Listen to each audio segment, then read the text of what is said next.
Salam sejahtera, selamat tengah hari saya ucapkan kepada rakan-rakan media. Hari ini kami menerima buku laporan LAKAN, iaitu Laporan Ketua Audit Negara 2022 berkenaan Pengyata Kewangan Kerajaan Persekutuan, dan juga Laporan Ketua Audit Negara tahun 2021, Pengyata Kewangan dan Penauditan Pematuhan Agesi Persekutuan daripada Ketua Audit Negara Datuk Wan Suraya. Jadi tadi PAC pun sudah terima, sudah dengar taklimat dari Ketua Audit Negara. So PAC dimaklumkan bahawa hutang kerajaan persekutuan meningkat tahun 2022 kepada 1.079 trilion ringgit berbanding 979.814 bilion ringgit pada tahun 2021.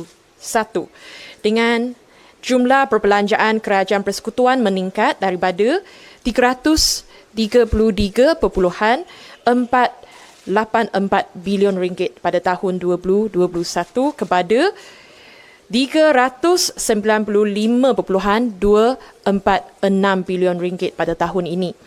Kewangan kerajaan persekutuan pada tahun 2022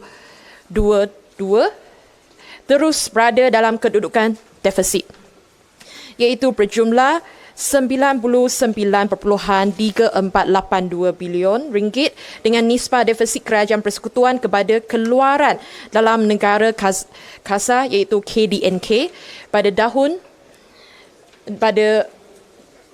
5.6%. Defisit tersebut sebahagian besar ditampung dengan pinjaman dari dalam dan luar negara. Bagaimanapun, defisit tahun 2022 itu menurun berbanding 6.4% pada tahun 2021 dengan jumlah terimaan kerajaan persekutuan pada tahun 2022 meningkat kepada 295.764 bilion ringgit berbanding 234.744 bilion ringgit pada tahun 2021. Perbelanjaan subsidi yang didangkung kerajaan pada tahun 2022 terus meningkat dengan mendadak apabila sejumlah 55.443 bilion ringgit dibelanjakan berbanding 13.134 bilion ringgit pada tahun 2021, peningkatan sebanyak 42.309 bilion ringgit ataupun 322.1%. Antara perbelanjaan subsidi yang tertinggi ialah subsidi barangan produk petroleum yang berjumlah 45.184 bilion ringgit. Walaupun hutang kerajaan persekutuan melebihi 1 trilion ringgit, nisbah statutory hutang persekutuan ini adalah pada nisbah 57.6% kepada KDNK dan ia masih di bawah had statutory 65% kepada KDNK seperti yang ditetapkan di bawah Seksyen 2 Akta A1635 menetapkan had statutory hutang dalam subsection 3/1 Akta 830. Petronas terus menjadi penyumbang terbesar dividen kepada kerajaan berjumlah 50 bilion ringgit pada tahun 2022 berbanding 25 bilion ringgit pada tahun 2021 dengan jumlah keseluruhan dividen pelaburan yang diterima daripada 16 syarikat berkaitan kerajaan dan 2 badan berkanun adalah berjumlah 55.815 bilion ringgit. Kerajaan persekutuan juga pada tahun 2022 mengialurkan peruntukan bagi pembayaran balik pinjaman syarikat 1MDB berjumlah 17.064 bilion ringgit berbanding 1.699 bilion ringgit pada tahun 2021. Dua bon 1MDB iaitu 1MDB Energy Limited dan 1MDB Energy Langat telah matang dalam tahun 2022. Dengan prinsipal kedua-dua bond ini berjumlah USD 3.5 bilion atau 15.524 bilion ringgit. Manakala faedah pinjaman 1MDB yang berjumlah 1.541 bilion ringgit juga dilunaskan. Sehingga akhir tahun 2022, jaminan pinjaman syarikat 1MDB dalam berjumlah 18.170 bilion ringgit, iaitu terdiri daripada bond berjumlah 3 bilion USD atau 13.170 bilion ringgit yang perlu dilunaskan pada tahun 2023 dan bond berjumlah 5 bilion ringgit yang akan matang pada tahun 2039. Ini adalah ringkasan PSC dari laporan yang kita terima pada pagi ini. Sekian, terima kasih dan saya menjemput Ketua Audit Negara Datuk Wan Suraya untuk menyampaikan sepatah dua kata. Terima kasih. Okay. Assalamualaikum warahmatullahi wabarakatuh. Salam sejahtera, salam Malaysia Madani.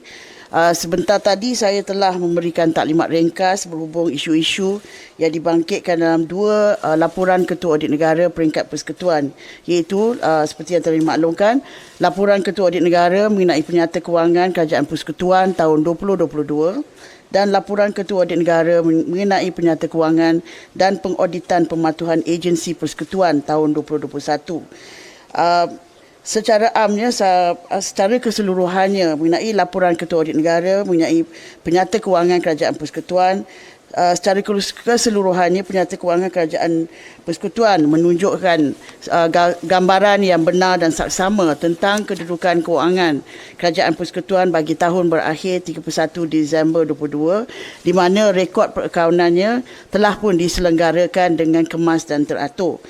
Justru saya telah pun mengeluarkan sijil Ketua Audit Negara tanpa teguran dengan lain-lain hal, di mana kedudukan prestasi kewangan negara adalah dilihat lebih baik berbanding tahun 2021 disebabkan beberapa perkara ataupun tindakan yang telah diambil oleh pihak berkuasa kewangan, termasuk prestasi penggunaan amaun pinjaman bagi tujuan perbelanjaan pembangunan yang semakin baik, iaitu sebanyak 48.962 bilion ringgit bagi tahun 2022. Kita dapati juga terdapat pengurangan dalam penggunaan perbelanjaan pembangunan untuk membayar balik pinjaman liability PFI dan prestasi penggelasan perbelanjaan mengurus kepada perbelanjaan pembangunan yang semakin baik bagi tahun 2022, iaitu penurunan sebanyak 89.1%. Jadi kita secara amnya, seperti yang saya maklumkan tadi, penyata kewangan Kerajaan Persekutuan menunjukkan satu gambaran yang benar dan yang lebih baik berbanding tahun-tahun sebelumnya. Selain itu juga kita dapati bahawa kedudukan hasil negara juga telah bertambah pada tahun lepas seperti yang telah dimaklumkan oleh YB tadi, dan pertumbuhan KDNK yang semakin baik pada tahun 2022, di mana nisbah hutang persekutuan kepada KDNK adalah pada kadar 60.3%, iaitu lebih baik daripada tahun 2021 pada nisbah 63.3%. Saya telah pun mengemukakan 3 show kepada pihak kerajaan bagi pengesahan penyata kewangan ini. Pertama, iaitu untuk mempertingkatkan disiplin perbelanjaan mengurus, memperkasakan usaha penjanaan hasil dan pemantauan balik pinjaman. Kedua, untuk memastikan dana kumpulan wang pembangunan dibelanjakan bagi projek-projek fizikal dan bukan fizikal yang termasuk di bawah RMK 5. Dan ketiga, untuk memastikan setiap pelaporan dan persembahan dalam item penyata kewangan adalah selaras dengan piawaian perakaunan dan peraturan kewangan. Berhubung dengan laporan Ketua Audit Negara mengenai penyata kewangan dan pengauditan pematuhan agensi persekutuan, setakat 31 Disember 2022, 141 penyata kewangan telah siap diaudit dan dikeluarkan sijil Ketua Audit Negara. Dan antara isu-isu yang telah dilaporkan adalah seperti yang melibatkan beberapa agensi yang telah pun dimuat naik dalam AG dashboard ataupun papan pemuka ketua audit negara yang boleh dilihat oleh pihak awam. Dan selain daripada dua laporan ketua audit persekutuan tersebut, saya akan membentangkan 13 laporan ketua audit mengenai penyata kewangan kerajaan negeri dan kerajaan agensi negeri di peringkat Dewan Undangan Negeri nanti. Saya juga ingin YB untuk mengemukakan dua perkara, iaitu mulai tahun 2023, isu-isu laporan ketua audit negara juga akan dibentangkan secara berkala dalam mesyuarat jamaah menteri supaya setiap isu yang dilaporkan dapat diambil tindakan yang lebih berkesan.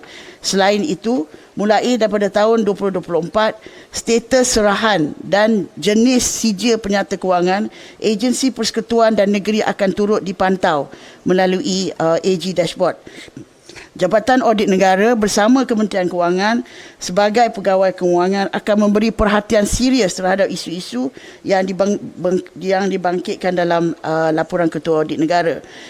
Ini adalah wajar supaya isu-isu yang dibangkitkan diambil perhatian serius dan tidak dibiarkan berlarutan tanpa penyelesaian.